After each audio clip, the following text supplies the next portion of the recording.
Chapter 6 The Big Idea. 3 things happened later that same afternoon. Nick and Janet Fisk had missed the bus because of a school newspaper meeting, so they walked home together. They were seeing who could walk along the curb without falling. It took a lot of concentration, and when Janet stepped off into the street, Nick said, "That's 3 points for me." But Janet said, "I didn't fall. I saw something. Look!" She bent down and picked up a gold ballpoint pen, the fancy kind. That was the first thing, Janet finding the pen. They got back on the curb, and Nick followed Janet, putting one foot carefully in front of the other on the narrow concrete curb. And while he stepped along, he thought back over the school day, especially about his report, and what Mrs. Granger had said about words, and at the end of the period finally sank in. That was the second thing, understanding what Mrs. Granger had said. She had said, "Who says dog means dog. You do, Nicholas." "You do, Nicholas," he repeated to himself. "I do?" Nick thought, still putting one foot in front of the other, following Janet. "What does that mean?" And then Nick remembered something. When he was about 2 years old, his mom had bought him one of those unbreakable cassette players and a bunch of sing-along tapes. He had loved them, and he played them over and over and over and over. He would carry the tape and the player to his mother, or his big brother, or his father, and bang them together and say, "Guagagala, guagagala, guagagala," until someone put the cassette in the machine and turned it on. And for 3 years, whenever he said guagagala, his family knew that he wanted to hear those pretty sounds made with voices and instruments.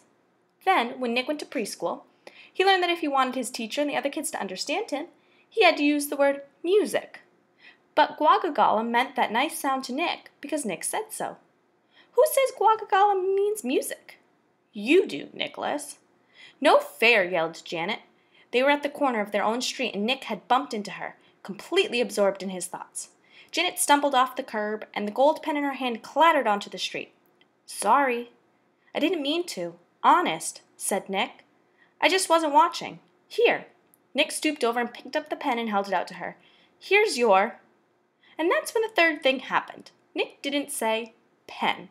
Instead, he said, "Here's your Frindle." "Frindle?" Janet took her pen and looked at him like he was nuts. She wrinkled her nose and said, "What's a Frindle?" Nick grinned and said, "You'll find out. See you later."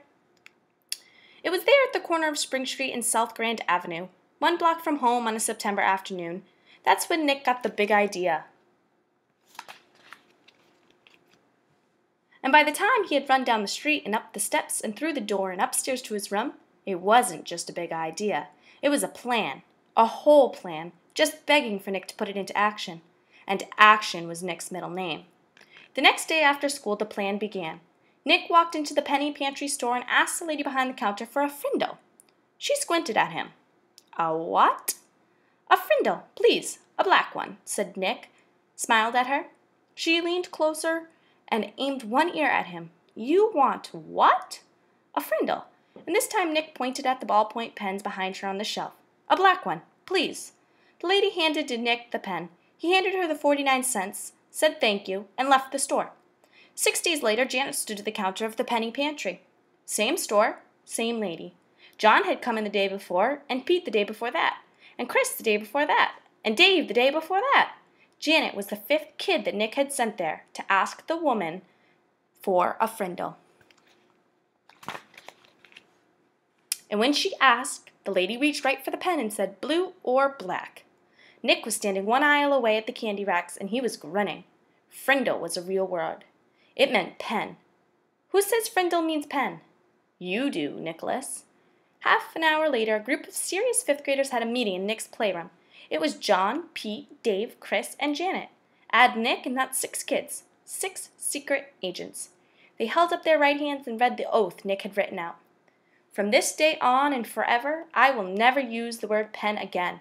Instead, I will use the word Frindle, and I will do everything possible so others will too."